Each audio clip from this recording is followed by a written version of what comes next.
Estimating is one of the first things you'll need to do when building a house.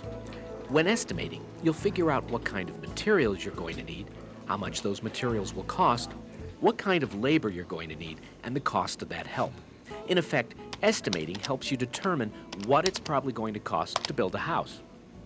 Accurate estimating is the foundation on which every successful construction job is built. One of the most common reasons builders fail is that they haven't developed realistic and profitable estimates. Not only is estimating one of the first things you'll do when building a house, it's also the most important aspect of planning a job. It helps you determine if the project is feasible. For example, is this project something you should be doing? It's the basis for the construction process. It gives you a baseline for how you're going to spend money. It helps you with scheduling. And it helps you identify what supplies and contractors you're going to need.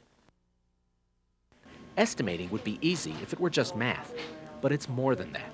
It also involves predicting the future, trying to figure out a lot of things you may not know exactly at that moment, like what kind of materials and labor you're going to need, the often fluctuating prices and availability of materials and labor, future weather conditions, and a variety of other factors that can change market conditions and affect your project. When you do your estimating, there are three basic approaches. You can estimate by the square foot, by figuring out what the square footage of the house is and basing your estimates on that. Or you might estimate based on a component basis, which means that you add up all the individual elements of the job and derive your estimate from that. Or you can do a detailed estimate, where you factor in all the variables that will affect your project. No matter what system you decide to use, remember, you're going to need to know more than math to make it work. There are a variety of real-world issues that need to be factored into your labor and material costs. Experience is very helpful when estimating. Working in areas where you already have knowledge will help you make better estimates. Usually, a builder will focus on the framing estimate and ask subcontractors responsible for plumbing, electrical, masonry, and so on to provide estimates for their part of the work based on construction blueprints. The availability of resources may affect your estimates. Resources are things like money or capital to work with, the availability of land, especially affordable land, a labor pool to get workers from, and equipment. Environmental restrictions are increasingly affecting estimates. Impact statements, soil erosion control, and wetlands restrictions are just a few of the environmental considerations that have to be accounted for in your estimate. With all of these variables to consider, it's important that you take the steps necessary to generate your best estimate. Yeah, it's Tim. I need to Set up a system that you follow when you prepare an estimate. For instance, your estimating system may start at the beginning of the job and work step by step to the end of it. Once you have a system, do every estimate that way. Consistency will help you work quickly and increase accuracy. Work in a place where you control what's going on around you, so you limit distractions such as phone calls. Distractions cause mistakes, and mistakes can cost you money. It will help if you have a form to follow, so use pre-printed estimate sheets. Estimate in detail. Make sure you include every single item right down to the nails. A checklist will help you remember everything you should include. Make sure you are working from good plans and specifications. Mark your plans and estimate so that you always know what you've done, where you are, and where you're headed. Don't rely on scale drawings. Use the written dimensions given in your construction blueprints. Account for waste in your calculations. For instance, when you estimate lapped materials such as siding, you need to include the overlap in your estimate of the material needs. Always double-check your estimate. When you take your time, consider all the variables and consistently factor them into your estimate. You increase your chances of creating an estimate that will hold up even when the unexpected happens. Doing an estimate is a process, and just like any process, it has a set of steps. If you follow the steps, it will be easier for you to do the job and increases your chances for doing it right. The first step in estimating a building project is to get a complete set of construction documents and job specifications. Once you have the plans and specs, visit the job site. The visit will tell you a lot about the site itself that will influence your estimate.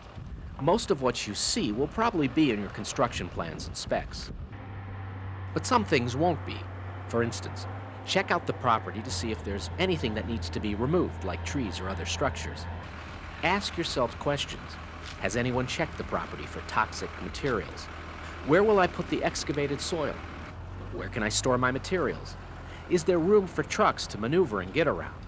You'll also want to know some general conditions of the job site, like the risk of theft at the site. Does the project require a porta potty? Who's responsible for trash removal? Make sure that in your estimate, you account for contingencies like weather and the changing prices of labor and materials. Now you're ready to estimate your construction job, which is also called performing a takeoff. Let's look at some sample areas and actually do the math, just to give you an idea of how estimating works. Remember, it is customary for the builder to focus on the framing estimate and rely on the subcontractors to estimate their part of the job. But understanding all aspects of the estimate is critical to controlling your project. There are a number of formulas for estimating, and you should pick the one that works best for you. We've selected one for our example that is simple but gives you accurate figures. Let's say we're estimating for a 2-story detached brick home. It is 40 linear feet long and 36 linear feet deep.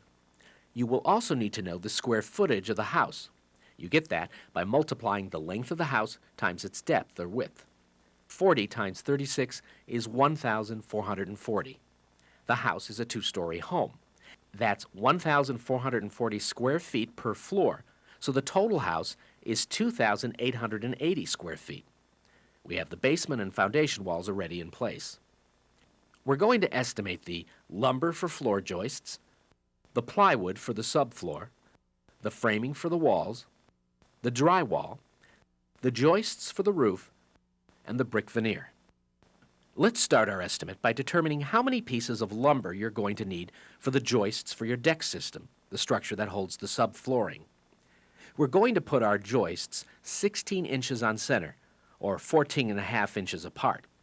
The formula for determining how much lumber you'll need is the number of feet to be framed times 12, the number of inches in a foot, divided by the distance between the joists plus 1. Always add 1 to account for the pieces of lumber you need to start the job. For this house, that's 40 feet times 12 divided by 16. 40 times 12 equals 480 inches. 480 divided by 16 inches on center equals 30. You'll add 1, so you're going to need 31 joists. Because the house is 36 feet deep, you'll need to order 2 pieces of lumber, one 20 feet long and one 16 feet long for every joist. So, the estimate to make your 31 joists for the first floor is 62 pieces of lumber, 31 20-foot pieces and 31 16-foot pieces of lumber. If the subfloor is being attached to a steel girder, in many cases the girder comes with center clips that allow the joists to fit flush against the girder. If the girder does not have clips, or you're securing the joists to a center wall, then you're going to need overlap, in which case round your trusses up to the next standard length, in this case 22 feet and 20 feet, and cut down appropriately. You need the same amount of lumber for the second floor, so you'll need to double your estimate to 124 pieces of lumber. Remember that you order some extra lumber so you can double up the walls running parallel to the framing around stairway and fireplace openings. Subflooring comes in 4x8 sheets of plywood, which means they are 32 square feet. We know that the house has 2,880 square feet of floor. The formula is the square footage of the house divided by 32, the size of a piece of plywood, plus 5 to 10% for waste equals the number of sheets of plywood. So, we take our 2,880 square feet, divide that by 32, and that equals 90. Add 5% more for waste, and you need about 95 sheets of plywood. Nails are easy to overlook when you're estimating your supplies. The types of nails you'll need will vary, and you should know what kind you need for each job. But just to give you an idea of how important this part of the estimate is, a 2,800 square foot house like the one we're estimating can require almost 400 pounds of nails just for framing. Estimating the number of nails you need on a job is traditionally based on board feet. Tables of nail requirements have been established based on the amount of lumber to be fastened together. These tables are available at your local lumber yard or hardware supplier. For instance, subflooring typically takes around 32 pounds of 8D nails per 1,000 board feet. To order enough nails, simply multiply 32 by the total number of subfloor board feet. In order to estimate the number of studs you need to frame the walls, you'll need to consider both the exterior walls and the interior partitions. Add up the length of all the walls you are going to build. The formula for 16 inches on center is calculate 1 stud per linear foot of wall and add 5% more. You shouldn't deduct for openings like windows and doors. We know the length of the front and back walls is 40 feet each, and the width of the side walls is 36 feet each. So add 40 plus 40 plus 36 plus 36. That equals 152 linear feet of exterior walls. At 152 feet, you'll need 152 studs plus an additional 5%, which comes to 160 studs. This formula covers a single floor of a typical house. Simply apply the same formula to estimate the total studs required for the second floor. You use the same formula to estimate the interior walls once you know the linear footage of those walls. There are places, such as windows, where you won't use a whole stud, but there are also places where you'll double frame, and the 5% you add to your total order will allow for that. The long way of estimating the amount of drywall you'll need for a house is to first determine the total linear foot of wall area, interior partitions, closets, ceiling area, and so on. Add 10% for waste and divide linear feet by 32, the square footage of a typical single sheet of drywall. However, over the years, a rule of thumb formula has been developed for calculating the linear feet necessary for drywall. Simply multiply the square footage of your finished floor area by 3.5 or 4.0. These multipliers reflect the rough total wall and ceiling linear footage that can be calculated off of square footage. The smaller multiplier is for a larger house, where the greater square footage is taken into account. For a house our size, we'll use the larger multiplier, 4.0.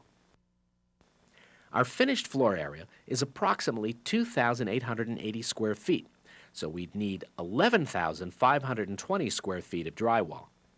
Drywall comes in 4x8 sheets, which comes to 32 square feet per sheet.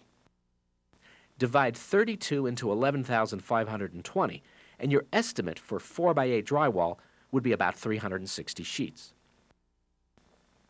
Allow 1 roll of drywall tape for every 400 square feet of wall. In this house, that would be 29 rolls. Don't forget drywall screws. There are also formulas to help you with your roofing estimates. For rafters set 16 inches on center, you multiply the length of the roof by 1.5. We know the length of the house is 40 feet, so 1.5 times 40 equals 60 studs, plus 2 at the end, so you'll need 62 rafters. You'll also need the same number of ceiling joists as rafters. This formula applies if you're building your own rafters. However, it is easier to build a roof using prefabricated trusses, and in fact most houses are constructed today with prefab trusses. The formula for determining the number of trusses is the same you used for joists, assuming 16 inches on center trusses. 31 prefab trusses will be needed for the house. One note on calculating the amount of wood you'll need for the rafters and boarding for the roof. Always add materials for the overhang. You can generally do that by rounding up. So if your calculations come to 10 feet 2 inches, round that up to 12 feet, and you should have enough materials to allow for the overhang. Whether you're using lumber, shingles, siding, or bricks for your home, there are formulas to help you determine what you'll need for the job. For a brick house, for instance, you'd figure the square footage you're going to cover with bricks. Let's say we're going to cover the front wall with brick, and that wall is 800 square feet, 40 feet long by 20 feet high. About 7 standard-sized bricks make up a square foot, so multiply 800 times 7.0 for standard brick. You'd need about 5,600 bricks for the front wall. The point is that there's a formula for every piece of material you have to include in your estimate. Check and double-check all your calculations. Software packages have the formulas built in, and all you have to do is enter numbers and the computer will do the calculations. Automating the job of estimating through computer software programs can save hours of time and reduce math mistakes through human error. But software is not a substitute for understanding the basics of estimating. Remember, a computer is just a tool and is no better than its operator. It cannot replace human judgment or experience. Only you can study the plan and determine the best methodology and equipment for the job. You need to understand the entire estimating job from start to finish if you're going to succeed in the home building business. Often, lumber yards have a staff person whose job it is to take your specs and estimate the materials for you. However, just as using a computer for the calculations, you need to understand the principles before you can use this assistance properly.